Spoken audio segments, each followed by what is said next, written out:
There is a cover-up that is going to happen here. A man tipped to become the second president of Kenya has been assassinated.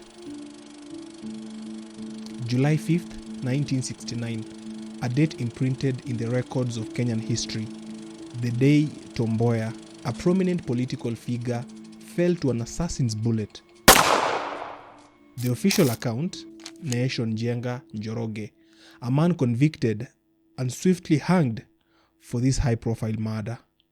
But dear viewers, what if I told you that the surface of this case barely scratches the truth? What if this was a mere smokescreen masking a deeper, more sinister plot? Njenga, a man of seemingly minor significance, catapulted into the limelight of this political saga. His words, "Why not the big man?" echoes through the corridors of time, hinting at a larger conspiracy. Today we delve into the labyrinth of lies and secrets. We question the hurried trial, the missing records, and the silent voices. We challenge the narrative fed to the public, piecing together a puzzle that many have tried to bury. Was justice served, or was it a facade for a darker truth? What secrets did Njenga take to his grave? And who are the big men lurking in the shadows of this political drama? Join us as we uncover the layers of this intricate story, a tale of power, betrayal, and a quest for the truth. The assassination of Mboya, a murder or a meticulously orchestrated political hit. Stay tuned as we expose the conspiracy that shook this nation.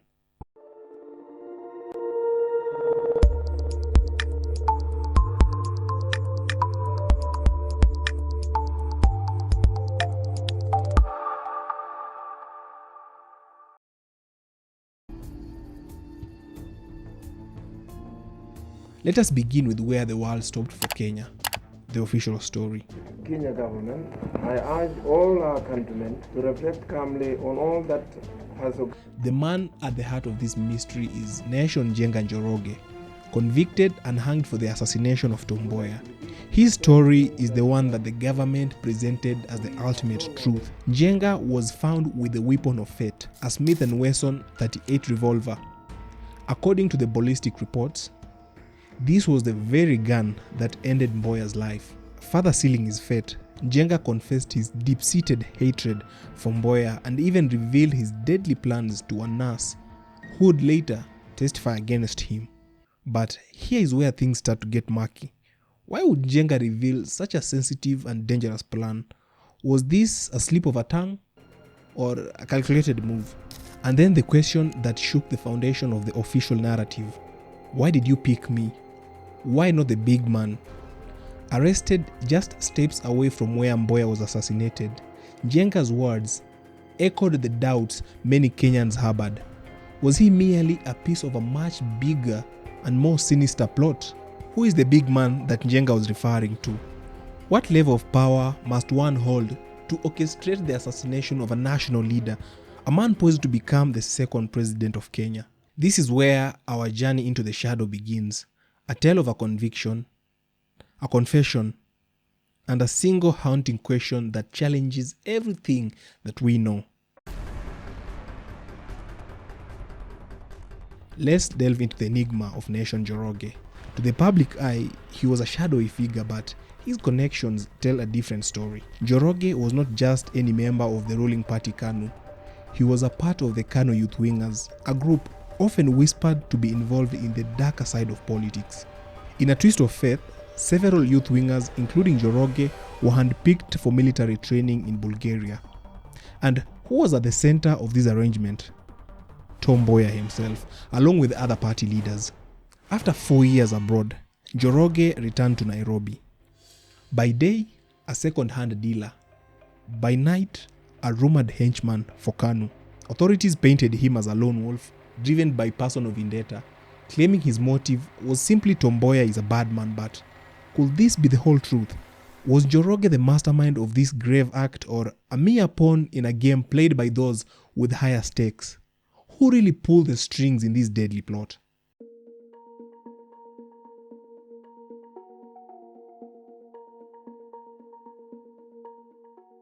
In the afternoon of July 5th, the Minister for Economics, Planning and Development, Mboya, left his office at the Treasury building for a pharmacy at Moi Avenue. He was in the company of no one, as he had given his driver an early weekend send-off at the Treasury car park. At around 1:15 p.m., Mboya stepped out of the pharmacy. Two loud shots rose above the city. The minister fell. What Mboya did not know when he left his home in the morning of that tragic day was that he was being trailed by a young man he knew very well. A man he once dressed and fed, and a man who was going to end his life. Nahashon Njenga Njoroge followed Mboya from the moment he left his house to the Pan-African Hotel where he had his breakfast, to his office at around 9:30, and finally to the pharmacy where he shot him twice in the chest. In a space of just 5 months, Njoroge was arrested, tried, convicted, and hanged for the murder of Mboya. This was justice not delayed, but was it properly served? And why do many Kenyans still feel like there was a cover-up by the government? Well, that is because there was a blatant cover-up. The trial of the man accused of assassinating Mboya began amidst a cloud of secrecy and haste. It ended just as quickly with the suspect's execution, all within a mere 5 months. With Njenga's execution, the man who might have shed a light on a deeper conspiracy was permanently silenced.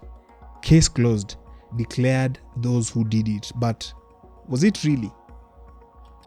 Specific records of the trial mysteriously remains absent from the Kenya National Archives. Is this a coincidence or a calculated move to bury the truth?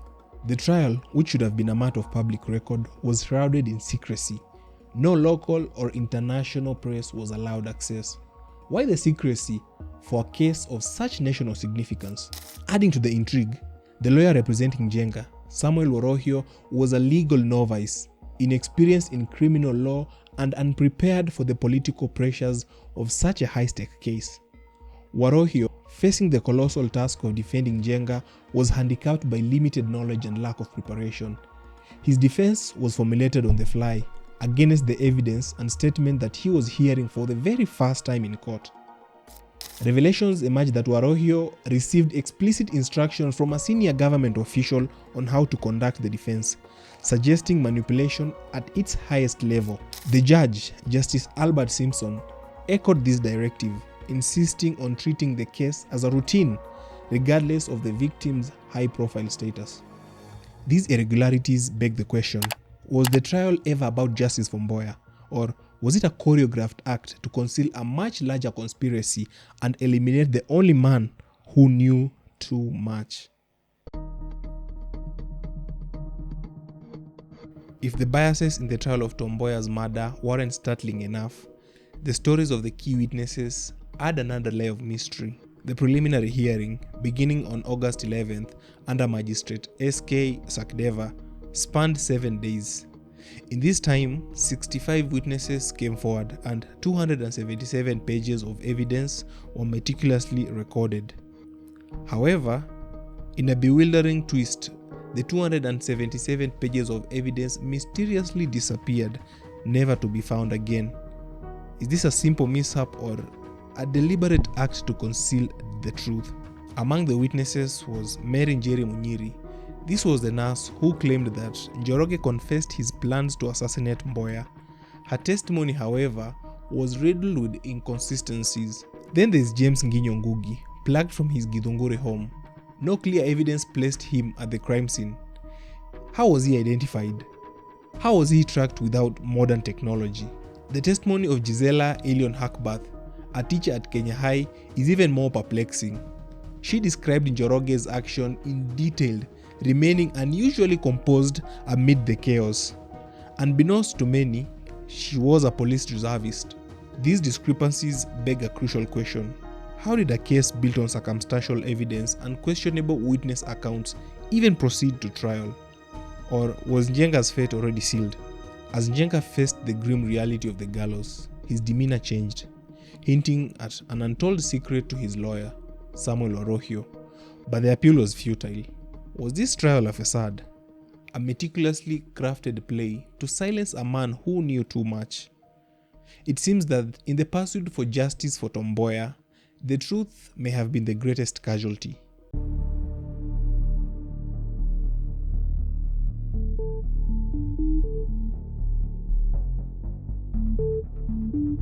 On September 12th, a glimmer of hope emerged as Njenga's lawyer, Samuel Warohio, filed an appeal to the East African Court of Appeal.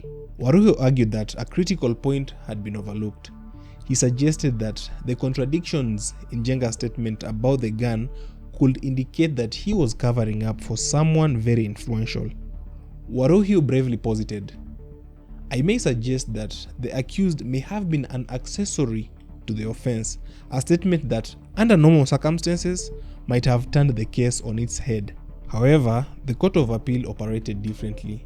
It wasn't a place to re-examine facts or hear witness statements. Its role was to assess the legality of the trial court's process and the decisions. Sir Newbold, presiding over the appeal, dismissed it in an hour-long judgment. The doors to further investigations were firmly shut. But why didn't lawyer Warohio bring up the conspiracy theory as key part of the defense? The answer lies in the underlying current of the trial. It is alleged that Warohio was under explicit instructions from the judge and a high-ranking government official to steer clear away of any conspiracy theory. This trial, it seems, was not about convicting a man. It was about silencing a potential explosive revelation. By restricting the defense and dismissing the appeal, the court may have helped bury a conspiracy that could have implicated the powerful and shaken the nation.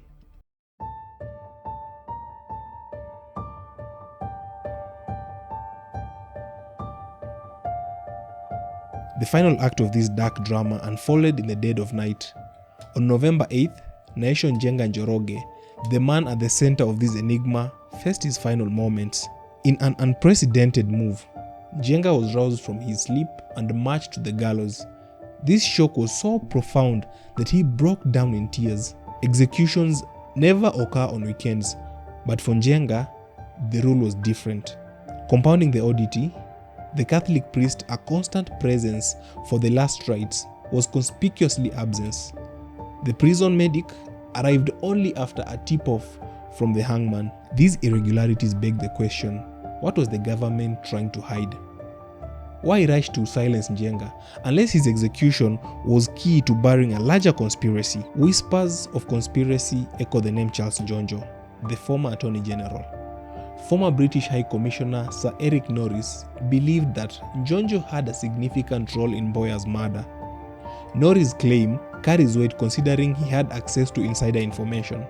It was Njonjo who allegedly instructed Warohio to avoid any mention of a conspiracy theory in court. On the day of Njenga's execution, it was Njonjo who orchestrated the secrecy surrounding the event. The pieces of this puzzle we put together paint a clear, chilling picture. Was Njonjo acting alone, or was he a representative of a greater power structure? Njenga's execution closed the chapter on a potential whistleblower, leaving us with haunting questions. Who are the big men behind this? What secrets died with Njoroge? The conspiracy to cover up Mboya's murder seems to span beyond Njoroge's execution, from the hurried trials to the missing records, from the muzzled press to the silent witnesses. Every single piece of puzzle points to a plot much larger than a lone gunman. As we piece together the jigsaw of deceit and power play, one thing becomes clear. The assassination of Mboya was more than just a murder. It was a conspiracy that rocked a nation, a conspiracy that, to this day, remains shrouded in mystery. This is where our journey through the shadows ends, but the quest for the truth never ceases. Thank you for joining us on this exploration of one of Kenya's most intriguing political mysteries. Until next time, keep questioning, keep seeking, and above all, keep the spirit of the truth alive.